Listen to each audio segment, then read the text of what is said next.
Hi guys, my name is Richard. Welcome to the Skyriver IT, your trusted technology advisor podcast.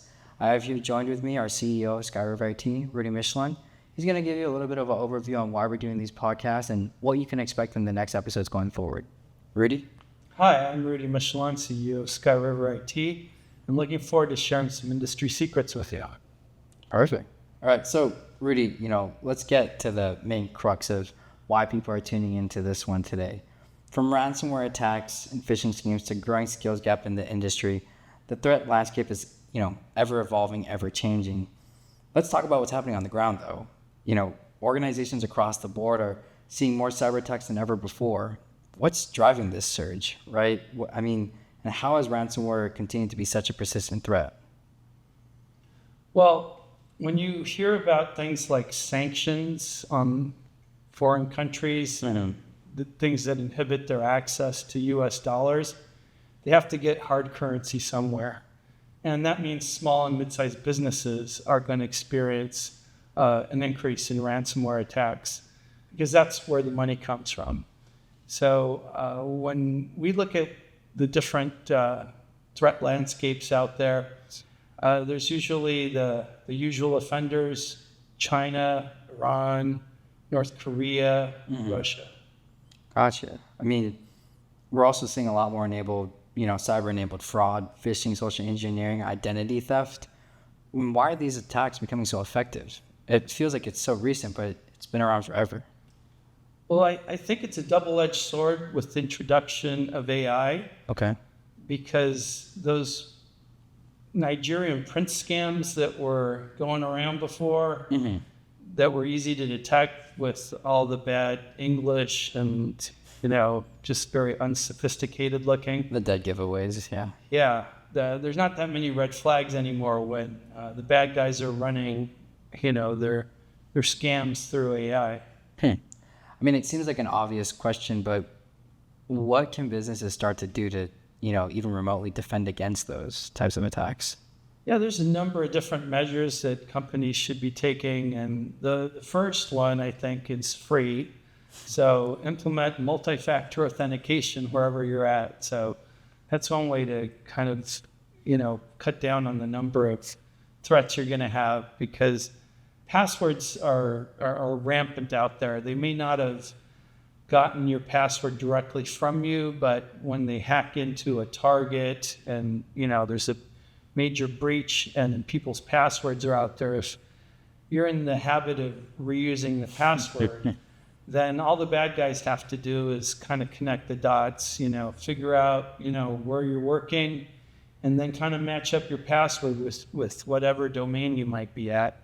And that's one way to get your credentials. So you want to kind of beef up both your password, and then the multi-factor authentication also help kind of, protect your identity. Okay. That's a beautiful segue into, I think organizational challenges and skill gaps. You were mentioning passwords, right?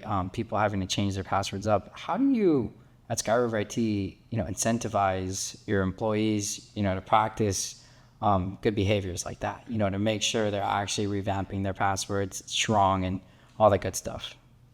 Well, we can set different policies in our system that will prompt people to reset their passwords, be it every 3 months or whatever the right interval is. That's one way to do it. Using a password vault and generating unique passwords for all the different websites, that's another way of doing it. So let's say, for example, right, in today's world, it seems that there's a massive shortage of skilled professionals, in some fields, especially this one. How is that skills gap impacting companies to stay, secure? Although there's a skill gap, there's a lot of new tools that are available too. So things like geofencing will help you kind of protect your access to different software as a service sites, so that when you're logging in, it knows that, you're situated in California or Texas or Florida. And that way it knows that it gets a login from some other part of the world, knows how to shut off those threats and make sure that only the right locations are logging in. So that's one way to help things. Wow. All right. So, the common misconception with a lot of users or businesses is, oh, the tech will just handle it for me. I don't have to worry too much. But people think, tech alone can solve the problem. But personally, right, isn't culture, training, and awareness just as important? I mean, what role does cybersecurity training, play in an organization, in building stronger defenses? The one thing I always tell our clients and prospective clients is that the weak link in the system usually is people. And so whatever you can do to educate people, to make sure that they understand what the threat environment's like, always really helps.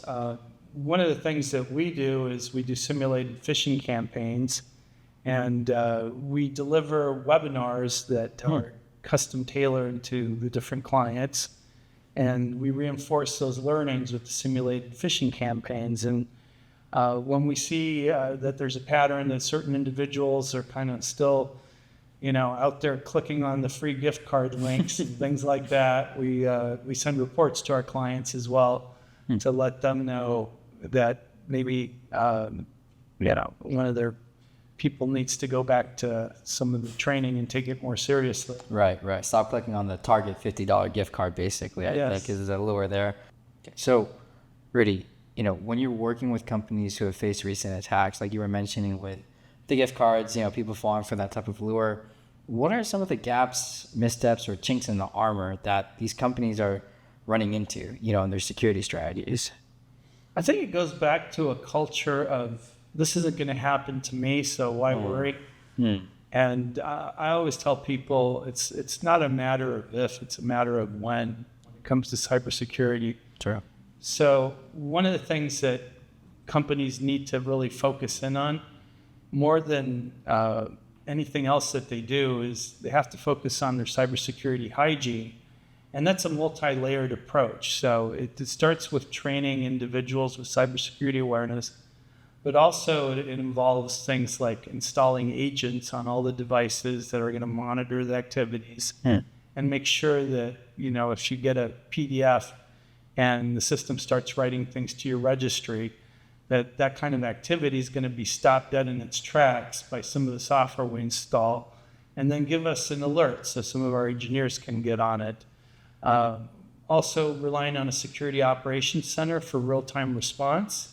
If you have things that are very valuable, worth protecting, I call them crown jewels. So it could be intellectual property, it could be proprietary business processes, client lists, things like that are very important to businesses. So all those things need to be safeguarded.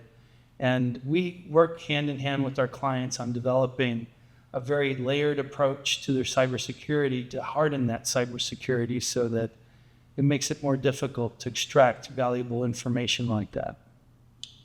Wonderful. My last, thing I want to ask you before we wrap up here in this episode, right? As threats continue to evolve, what can leaders do to stay ahead, especially if they're working with limited resources or internal expertise? What can they do? I think the best advice is to partner with the firm that will work with you and your budget. So at Skyriver IT, what we do a little differently is that we offer good, better, best solutions depending on your budget, and then work with our clients on implementing those solutions without stepping outside of their fiscal responsibilities. All right, you heard it here, folks. Thank you again for tuning in to the Skyriver IT, your trusted technology advisor podcast. Thank you again, Rudy, for joining us. And please don't forget to like, comment, or subscribe on our socials. Follow us on our Skyriver IT website as well. And we'll catch you in the next episode.